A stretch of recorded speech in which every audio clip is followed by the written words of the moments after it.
So the biggest opportunity for digital payments is being able to reach people that were previously excluded formal financial systems. So if you think about smallholder farmers, informal traders, women and youth MSMEs, these are people that have historically been left out of the formal financial system. What has changed now is the infrastructure to reach them at scale exists. So if you think about mobile money and the impact that has had in East Africa, which is now replicating to West and South Africa, that enabling infrastructure now exists at scale. And beyond just digital payments, I think it's data that digital payments provide in the transaction data. So we're able to leverage that to then provide access to credit, to insurance, to savings for people that don't have a financial history or footprint. I think the other big opportunity is cross-border payments, which is the next frontier of growth. So inter-Africa trade under the AFCFTA is growing significantly, but the payments element of that is still quite fragmented and expensive. And if we can unlock that, then opportunity for millions of cross-border traders to operate across Africa increases exponentially. So the contribution of digital payments to sustainability and resilience is often an underappreciated one. But digital payments are able to deliver a transparency and speed that cash simply cannot. So if you think about a farmer receiving a climate insurance payout digitally 48 hours after a weather event, you can't compare that to waiting 1 to 2 weeks for cash through an intermediary. On resilience, it would be, digital payments are reducing the carbon footprint associated with cash. So if you think about printing, transportation, security, across vast geographies, it's very resource intensive. So, digital payments in terms of resilience, sustainability, I think in those elements becomes quite transformative. So to my mind, neither sector can go at it alone. And I think we've moved beyond whether partnerships are needed to how do we structure them well.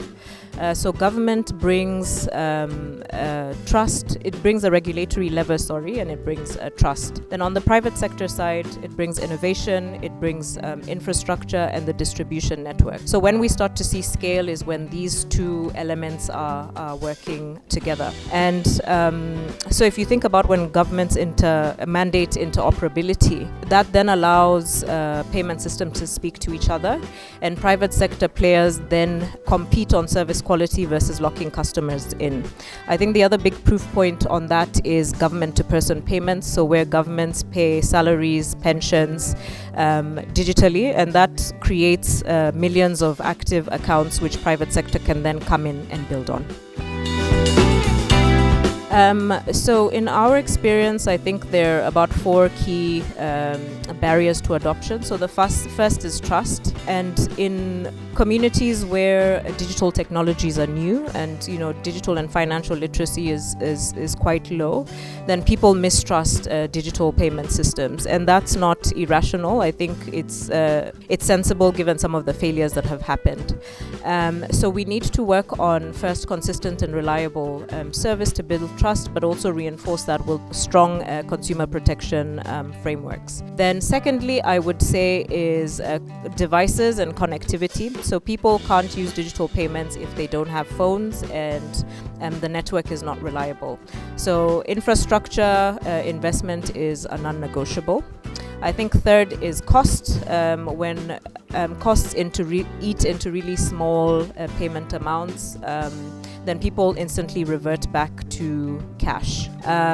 So we can improve, I think, cost by mandating interoperability to increase competition and drive down cost. I think the last one, but rather underappreciated, is on regulation. So overly cautious or fragmented regulation stifles innovation. And the best regulators are those that engage with the market, create sandbox environments, and iterate.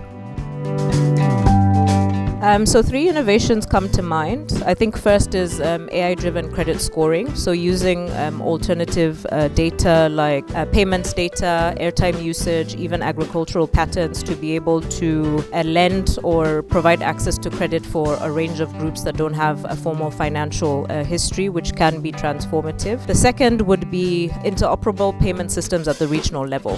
So as the AFCFTA is taking off, we can leverage corridors like SADC, the EAC, ECOWAS to work on the plumbing that can then allow interoperable regional payments to take off. A third would be digitizing informal economy structures.